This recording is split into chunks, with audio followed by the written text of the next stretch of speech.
So this anesthesia is ideally intended to numb the mother, the bottom half of the mother's body. Epidural is another drug that's going to trick the mother's brain. Okay, in a natural birth, the brain will be producing opiates, all these feel-good hormones, all right, so that the birth process is not only tolerable, but pleasurable. And this is God's program.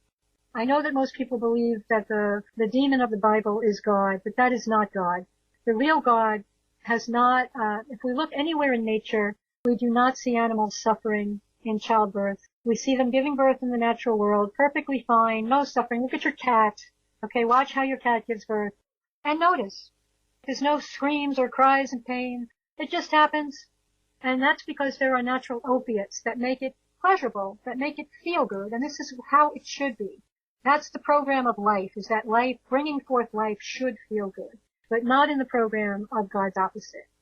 God's opposite wants it to hurt, and we are marching into their territory and making it hurt. So in comes the epidural. Now the body's not going to be producing the natural opiates of birth.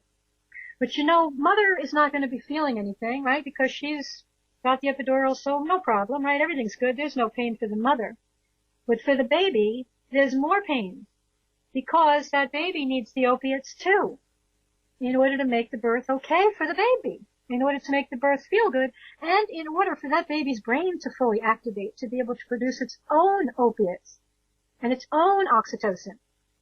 All the natural hormones of birth are necessary for the activation of the baby's brain, and they're all going to be missing. The other thing that's really going to hurt the baby is the fact that he or she is going to be separated from its mother, because the mother can't feel her baby. The mother can't feel her own body. This mother, once she has the epidural, can't even roll over on her own. She has to have somebody roll her over from side to side. She can't stand up and squat, or spiral her body, or lift a leg up on the bed, or do anything at all to help her baby get born.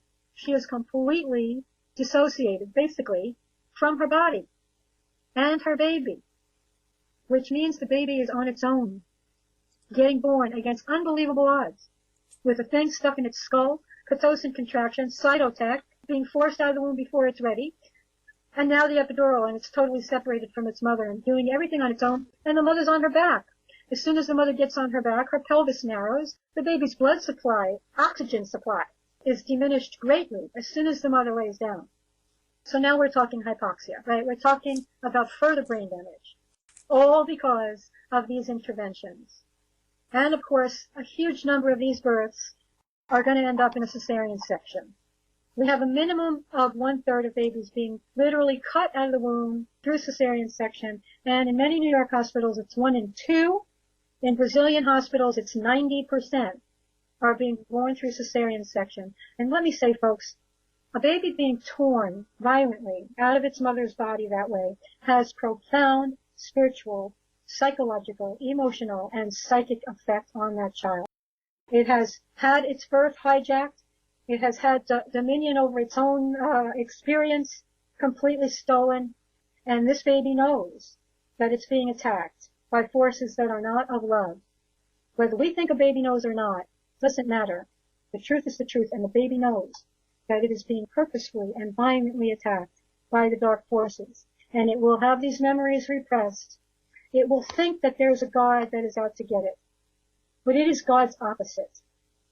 And it is working very strongly through hospital birth and programming us in a very dark way. I want to stress for the mothers that the C-section will almost ensure that you will experience postpartum depression. In fact, all of these drugs, because they're going to undermine the natural hormones of birth, which would otherwise create the neurobiology of love at birth, will pretty much ensure postpartum depression. And 1 in 10 women not only has postpartum depression, but post-traumatic stress syndrome after birth. In C-sections, they're going to take your uterus out of your body and put it on top of your stomach to sew it up. I've got pictures of this. If you don't think this is going to cause you intense pain, you're very wrong.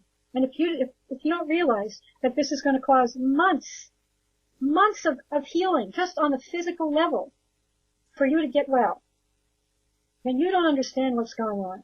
And we don't understand that even though the baby has come out, what's come out is the flesh, because that baby's spirit has been under attack. in a grand scale, and disassociation is likely to have happened before this baby has even made its way into the physical plane. Okay, And not only that, the torment continues. The first thing they do after the baby's delivered is take the baby away from the mother, put it under the hot lights, do the cleaning and all the other things they do. Stick, like you said, toxic poison into the eyes, etc., etc. And then, of course, there's also the clamp of the umbilical cord.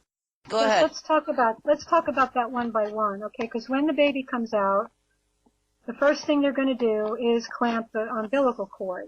I want to stress that there's a huge amount of blood that's in the placenta that needs to come to the baby. That blood is the baby's oxygen supply, and they're cutting the baby off from its oxygen supply. It's actually 1/3 of the baby's blood supply. So when they clamp the cord immediately after birth, they're causing the baby to be born in a hemorrhage state, and they're cutting off the baby's oxygen, further creating brain damage. The baby is not breathing while it's in the womb, so it's receiving all of its oxygen through the blood. When the cord is wrapped around the baby's neck, it's really not a problem, even though they make it a problem. It's only a problem if that cord is compressed and cutting off the blood supply. So I want to stress that if your baby's cord's wrapped around your neck, don't worry about it so much, okay? Because the baby's not breathing. As long as the baby's getting all of its blood, that's what's important. If that cord is compressed, now it's an issue. But if it's not compressed and you see that cord pulsing and there's blood coming through it, we're good. Leave the baby alone. Leave the cord alone, even if it's wrapped around the neck. It's okay. So there's also stem cells in that blood supply that are necessary for your baby to develop a healthy immune system, and for your baby to develop healthy lungs, and for the full activation of your baby's brain. So now what they're going to do is they're going to steal that baby's blood. They're going to cut the baby off from it.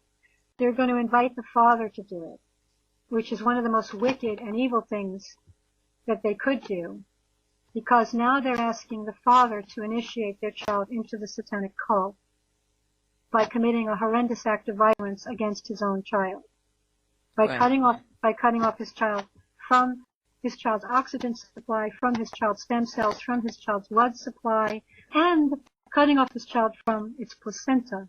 Now, this is a very important thing.